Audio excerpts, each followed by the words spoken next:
Assalamualaikum warahmatullahi wabarakatuh. Kita sering melihat ketika anak beranjak remaja, banyak dari mereka yang lebih suka menghabiskan waktu di luar rumah dibanding berada di rumah bersama orang tua. Bisa jadi hal ini disebabkan tidak adanya keterikatan anak dengan orang tuanya. Lalu bagaimana agar anak kita terikat dengan kita?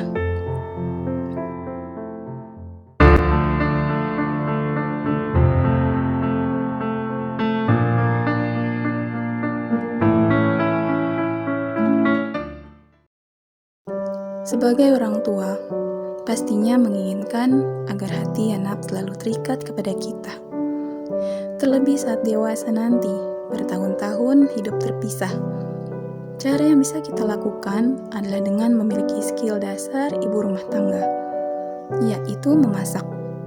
Terdengar sepele, namun setelah dilakukan penelitian oleh mahasiswa psikologi UGM di Yogyakarta, ternyata yang membuat anak-anak ingin pulang ke rumah adalah merindukan masakan ibunya. Seorang ibu harus pandai berkreasi dengan masakannya. Cemburulah seperti istri Rasulullah Shallallahu Alaihi Wasallam, Aisyah radhiyallahu anha, yang ketika istri yang lain, Zainab radhiyallahu anha, mengirim makanan untuk Rasulullah Shallallahu Alaihi Wasallam ke rumahnya. Aisyah menampiknya hingga makanan tersebut terjatuh karena cemburu, tidak ingin ada masakan lain di rumahnya selain yang dia masak. Skill berikutnya adalah memijat. Anak suka disentuh, dan ketika dipijat, anak akan merasa nyaman sehingga lancar bercerita segala hal. Ketika mendengar anak yang sedang bercerita, tahan lisan kita untuk tidak menjudge ataupun memberi saran. Anak hanya butuh didengarkan.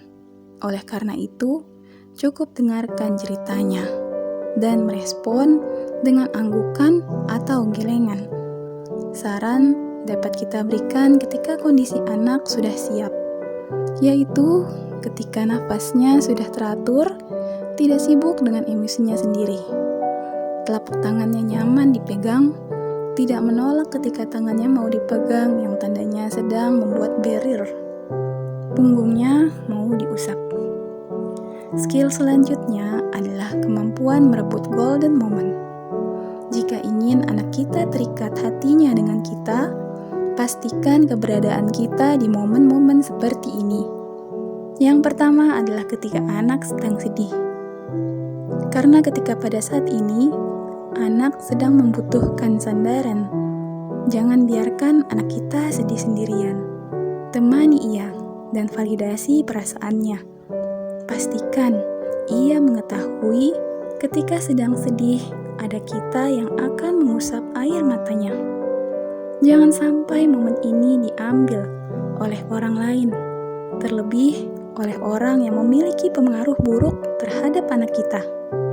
Rasulullah Shallallahu Alaihi Wasallam pun ketika melihat anak kecil sedih akan menghiburnya. Dalam riwayat Ahmad disebutkan, Abu Umair sedih karena burung itu mati, sehingga sebelum beliau bertanya tentang burung itu, beliau Shallallahu Alaihi Wasallam mencandai Abu Umair terlebih dahulu. Kemudian beliau bertanya, "Wahai Abu Umair, apa yang dilakukan oleh burung kecil?" Momen kedua adalah saat sedang sakit. Di saat ini, pastinya ia merasa sangat lemah. Perhatian dan kehadiran kita saat ia sedang sakit akan sangat berkesan baginya. Terlebih ketika ia mengetahui ada kesibukan yang kita tinggalkan demi mengurusnya. Momen selanjutnya adalah ketika anak sedang pentas. Kehadiran kita menunjukkan apresiasi terhadap prestasinya dan memacu motivasinya untuk terus berkarya. Nabi Shallallahu Alaihi Wasallam pernah melewati beberapa orang dari Bani Aslam yang sedang berlomba memanah. Lantas Nabi Shallallahu Alaihi Wasallam bersabda, "Memanahlah kalian wahai Bani Ismail, sebab sesungguhnya Nenek moyang kalian adalah seorang memanah. Memanahlah kalian, dan aku akan bersama Bani Fulan. Setelah mendengar perkataan Rasulullah Shallallahu Alaihi Wasallam, anak-anak itu pun terpacu motivasinya. Itu tadi adalah beberapa cara untuk mengikat hati anak-anak kita kepada kita. Usahakanlah untuk mempraktekannya, agar kita tidak menyesal di kemudian hari. Semoga Allah mudahkan ikhtiar kita. Jika video ini bermanfaat, silahkan share. Dukung terus channel ini dengan klik tombol subscribe.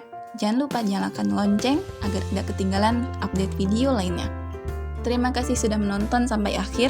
Wassalamualaikum warahmatullahi wabarakatuh.